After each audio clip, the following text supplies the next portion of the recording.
আসসালামু আলাইকুম। আজকে আপনাদের এসে দেখাবো আমন ধান কাটা।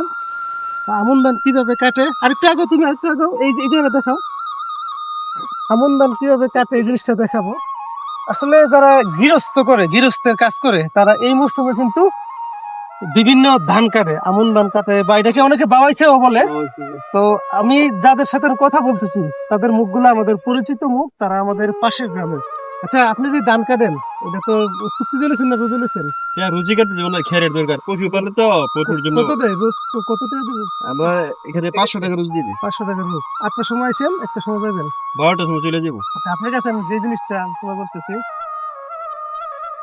মনে করেন আপনি এখন ধান কাটতেছেন, এটা হালাল ইনকাম। হ্যাঁ, সমাজে যে অবস্থা বাড়ছে, চুরি দাড়ি, অনেকে ড্রাগস নেয়। আচ্ছা, আপনি যদি মনে করেন এখন ড্রাগস নিছেন বা মাদক সেবন করছেন, সেবন করার পরে কি আপনি ধানটা কাটতে পারতেন?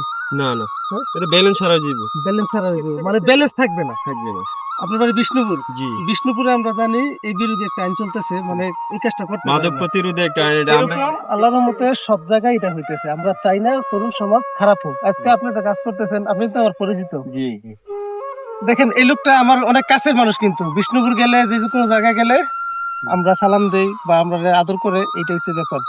ওনার বাড়ি আরেক গ্রামে, আমার বাড়ি এক গ্রামে, অথচ ওনার সাথে দেখা হইলে যে একটা আন্তরিকতা আছে, হাই বা হাই উনি একসাথে বসে থাকলে আমি গিয়া বসি না কেন, বা উনি গেলে আমি উঠে যাই কেন, উনি আমার সাথে বয়সে বড়। কিন্তু আপনার আশেপাশে একটা জিনিস দেখবেন, ওরা আপনার সামনে সিগারেট খাবে, ওরা আপনাকে দেখলে উঠবে না। আমি ব্যক্তিগতভাবে শুধুমাত্র চাই সমাজটা যেন এরকম একটা অন্ধকারের দিকে না যায়, ছেলেরা যেন আসলে খারাপ দিকে না যায়। আমি ওনাদেরকে দেখলে আসলে অনেক কথা বলতে ইচ্ছে করে, কিন্তু আশেপাশের লোকগুলা, ছেলেরা সব জায়গায় এরকম। আপনি দেখবেন যে তরুণ সমাজ অনেক খারাপের দিকে চলে যাচ্ছে। তো যাই হোক, ওইদিকে আমি যাচ্ছি না, ওইটা নিয়ে একটা ভিডিও বানাবো। এখন এই কাজ করেন, কাজ করতে থাকেন। হ্যাঁ, আপনি ধান কাটেন, সমস্যা নাই। কৃষকের এই গুলো আমরা আসলে মিস করি। যারা আমাদের আসলে দূরে থাকি, বিশেষ করে প্রবাসে থাকে, শহরে থাকে, তারা এই জিনিসগুলো মিস করে। এরকম ধান ওইটি দেখাও, এটি হচ্ছে গরুর গাছ। এগুলো হচ্ছে গরুর গাছ, মানে গরুরে খাওয়ানোর জন্য এই গাছগুলা পাতে।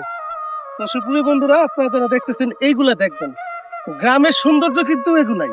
একজন মানুষের সাথে দেখলে একটা সুসম্পর্ক, ভালো কথা, সালাম দেওয়া, কেমন আছেন, এইটা বিনিময় করে। পাশাপাশি যারা কৃষি কাজ করে তারা কিন্তু মানে প্রকৃতির যে একটা সুন্দর রূপ, এই সুন্দর রূপটা তারা সবসময় দেখে। পাশাপাশি তারা ফিল করে যে সবকিছু তারা ফিল করে। এটা আসলে শহরে যারা থাকে তারা সেটা অনুভব করে। তো আমি ভিডিওগুলো বানাই শুধুমাত্র আপনাদেরকে এগুলো তুলে ধরার জন্য। আমাদের যারা দূরে থাকে তারা যেন এই জিনিসগুলো দেখে, এই জিনিসগুলো দেখে যেন অতীতে যে ছিল, হ্যাঁ, আজকে থেকে ধরে 10-15 বছর আগে ম্যাক্সিমাম লোক কৃষক ছিল। শিক্ষা প্রযুক্তি ডেভেলপের কারণে আজকে কিন্তু শিক্ষার বৃদ্ধির কারণে কিন্তু মানুষ আস্তে আস্তে শহরমুখী হইতেছে। কিন্তু আমাদের যে নারীর টান, এই টানটা কিন্তু এই জমিগুলোতে আছে। তো এই জমিগুলোকে সবাই ভালোবাসবেন।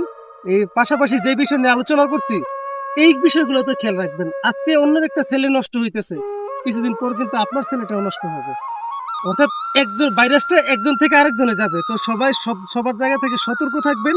কোনোভাবেই আমাদের পরবর্তী প্রজন্মের হাতে যেন মাদক সেবনের মতো জিনিসটা কখনোই না যায়। কারো না কারো মাধ্যমে যেন কখনোই তাদের কাছে এই জিনিসটা না পৌঁছায়। এই জায়গাটা থেকে সবাই সর্বোচ্চ সতর্ক থাকার চেষ্টা করবেন।